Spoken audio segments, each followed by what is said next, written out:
निम्नलिखित में से किस देश या समूह ने सोशल मीडिया और ई-कॉमर्स को विनियमित करने के लिए डिजिटल सेवा अधिनियम (DSA) को मंजूरी दी है?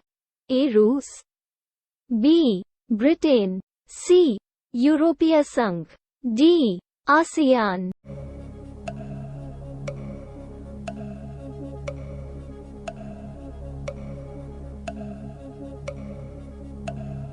उत्तर सी। यूरोपीय संघ (EU) ने ऑनलाइन सुरक्षा केंद्रित कानून को अंतिम मंजूरी दे दी है, जो इस क्षेत्र के सोशल मीडिया और ई-कॉमर्स नियमों में बदलाव लाएगा, जिसे डिजिटल सेवा अधिनियम (DSA) कहा जा रहा है। कानून उपयोगकर्ता सामग्री को मॉडरेट करने के मामले में बिचौलियों, विशेष रूप से गूगल, मेटा, ट्विटर और यूट्यूब जैसे बड़े प्लेटफॉर्म के काम करने के तरीके को सख्ती से नियंत्रित करेगा। यह उपयोगकर्ताओं और ऑनलाइन मौलिक अधिकारों को बेहतर सुरक्षा प्रदान करेगा। ऑनलाइन प्लेटफॉर्म के लिए एक शक्तिशाली पारदर्शिता और जवाबदेही ढांचा स्थापित करेगा और पूरे यूरोपीय संघ में एकल, समान ढांचा प्रदान करेगा। ओवरहाल के हिस्से के रूप में सोशल मीडिया कंपनियों को अवैध या हानिकारक कंटेंट को तेजी से हटाने के लिए नई प्रक्रियाएं जोड़नी होंगी। सोशल मीडिया कंपनियों को उपयोगकर्ताओं को यह बताना होगा कि उनकी कंटेंट हटाने की नीति कैसे काम करती है। यह उपयोगकर्ताओं को प्लेटफॉर्मों द्वारा लिए गए टेकडाउन निर्णयों को चुनौती देने और अदालत के बाहर निपटान करने की भी अनुमति देता है। बड़े प्लेटफॉर्म पर बड़ी जिम्मेदारी होगी, यानी बिग टेक कंपनियों की जवाबदेही बढ़ेगी। Very large online platforms (VLOP) और very large online search engine (VLOSE) की और अधिक सख्त आवश्यकताएं होंगी। वर्ष 2021 में भारत ने सूचना प्रौद्योगिकी नियम 2021 के रूप में अपने सोशल मीडिया नियमों में व्यापक बदलावों को अधिसूचित किया था। यह मेटा और ट्विटर जैसे बड़े सोशल मीडिया प्लेटफॉर्म पर महत्वपूर्ण ड्यू डिलिजेंस कर्मठता आवश्यकताओं को रखता है। रुपया या सेंट्रल बैंक डिजिटल करेंसी के संदर्भ में निम्नलिखित कथनों पर विचार करें। 1. यह सॉवरेन पेपर करेंसी के समान है, जिसे डिजिटल रूप में भुगतान के माध्यम के रूप में स्वीकार किया जाएगा। 2. रुपया केंद्रीय बैंक की बैलेंस शीट पर एक परिसंपत्ति के रूप में दिखाई देगा। ऊपर दिए गए कथनों में से कौन सा से सही है? ए. केवल एक, बी. केवल दो, सी. एक और दो दोनों, डी. उपरोक्त में से कोई नहीं।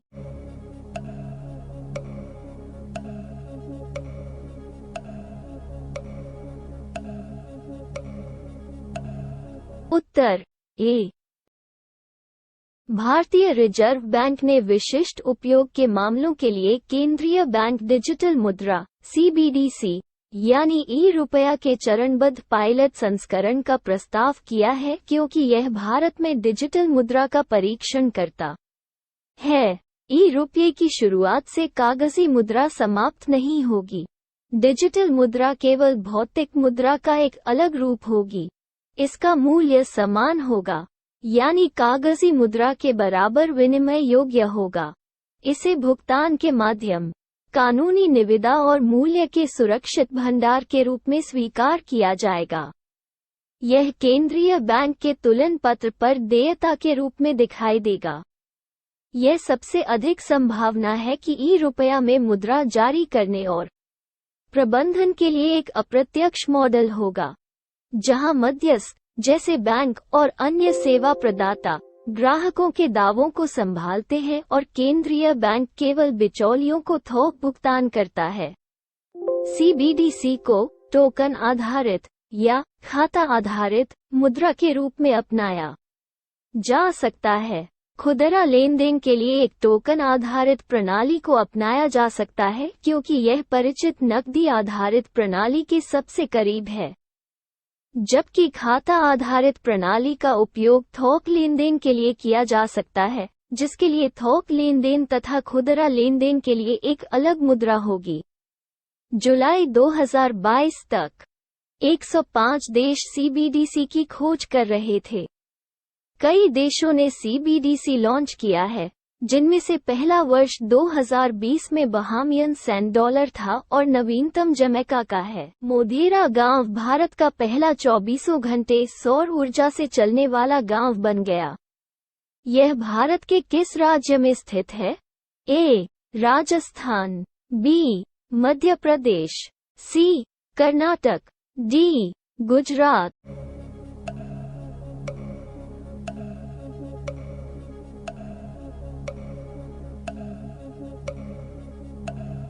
उत्तर डी। प्रधानमंत्री ने अपनी गुजरात यात्रा के दौरान मेहसाणा जिले के मोधेरा को देश का पहला 24 घंटे सौर ऊर्जा से चलने वाला गांव घोषित किया। मोधेरा को सौर ऊर्जा से चलने वाला पहला गांव बनाने की परियोजना केंद्र और राज्य सरकारों का संयुक्त प्रयास है। सरकार ने battery energy storage system (base) स्थापित करने के लिए पास के सज्जनपुरा गांव में 12 हेक्टेयर भूमि आवंटित की थी। मोधेरा में आवासीय घरों में सोलर पैनल लगाए गए हैं। दिन के समय गांव को सौर ऊर्जा मिलेगी और रात में इसे बीएसएस द्वारा संचालित किया जाएगा। मोधेरा चालुक्य वंश के भीम प्रथम के शासनकाल के दौरान तथा 1026 से 27 सीई के बाद निर्मित अपने सूर्य मंदिर के लिए भी प्रसिद्ध है। भारत के डार्क स्काई रिजर्व के संदर्भ में निम्नलिखित कथनों पर विचार करें। 1. डार्क स्काई रिजर्व एक ऐसा क्षेत्र है जो आमतौर पर एक पार्क या वेधशाला के आसपास होता है, जो कृत्रिम प्रकाश प्रदूषण को प्रतिबंधित करता है। 2. डार्क स्काई रिजर्व का उद्देश्य वन्यजीव अभयारण्य के आसपास स्वच्छ वातावरण को बढ़ावा देना है। ए. केवल 1, बी. केवल 2, सी. 1 और 2 दोनों, डी. उपरोक्त में से कोई नहीं।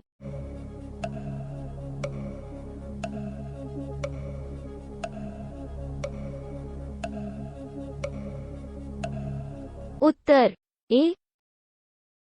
Ladakh administration, Indian institute of astrophysics (IIA) और भारत के वैज्ञानिक मंत्रालयों के साथ मिलकर हनले को इंटरनेशनल डार्क स्काई एसोसिएशन द्वारा इंटरनेशनल डार्क स्काई रिजर्व के रूप में घोषित करने की नींव रख रही है। डार्क स्काई रिजर्व एक ऐसा क्षेत्र है जो आमतौर पर पार्क या वेधशाला के आसपास होता है, जो कृत्रिम प्रकाश प्रदूषण को प्रतिबंधित करता है। डार्क स्काई मूवमेंट का उद्देश्य आमतौर पर खगोल विज्ञान को बढ़ावा देना और खगोलीय प्रेक्षणों के दौरान हस्तक्षेप से बचना है। इंटरनेशनल डार्क स्काई एसोसिएशन एक यूएस आधारित गैर लाभकारी संस्था है, जो स्थानों को अंतर्राष्ट्रीय डार्क स्काई स्थानों, पार्कों, अभयारण्यों और भंडार के रूप में नामित करती है। वर्तमान में भारत में ऐसा कोई डार्क स्काई रिजर्व नहीं है। ऑप्टिकल, इंफ्रारेड, सब मिलीमीटर और मिलीमीटर वेवलेंथ का अध्ययन करने के लिए हेनले को दुनिया की सबसे अच्छी साइटों में से एक क्या बनाता है? स्वच्छ आकाश, कम वायुमंडलीय जलवाष्प, उच्च ऊंचाई और पूर्ण अंधकार भारत की अत्याधुनिक खगोलीय वेधशाला के लिए महत्वपूर्ण है। यह चांगथांग की हनले घाटी में नीलमखुल मैदान में सरस्वती के ऊपर स्थित है, जो एक विरल मानव आबादी वाला एक शुष्क, ठंडा रेगिस्तान है। हथियार उत्पादन क्षमताओं में आत्मनिर्भरता पर Stockholm international Peace Research Institute की रिपोर्ट के संदर्भ में निम्नलिखित कथनों पर विचार करें। 1. भारत प्रशांत देशों में आत्मनिर्भर हथियार उत्पादन क्षमताओं में भारत चौथे स्थान पर है। 2. सिप्री नॉर्वे में स्थित संघर्ष, आयुध, हथियार नियंत्रण और निरस्त्रीकरण में अनुसंधान के लिए समर्पित एक स्वतंत्र अंतर्राष्ट्रीय संस्थान है। ऊपर दिए गए कथनों में से कौन सा से सही है? ए. केवल 1, बी. केवल 2, सी. 1 और 2 दोनों, डी. उपरोक्त में से कोई नहीं।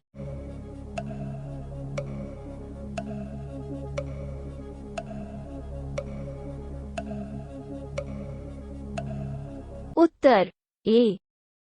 Stockholm international Peace Research institute SIPRI द्वारा इस महीने जारी एक अध्ययन के अनुसार आत्मनिर्भर हथियार उत्पादन क्षमताओं में भारत 12 इंडो पैसिफिक देशों में चौथे स्थान पर है। सूची में चीन सबसे ऊपर है, जापान दूसरे स्थान पर है, दक्षिण कोरिया तीसरे स्थान पर है तथा पाकिस्तान 8वें स्थान पर है। भारत वर्ष 2016-20 में अपने सशस्त्र बलों के लिए हथियारों के सबसे बड़े आयातक के रूप में दूसरे स्थान पर है।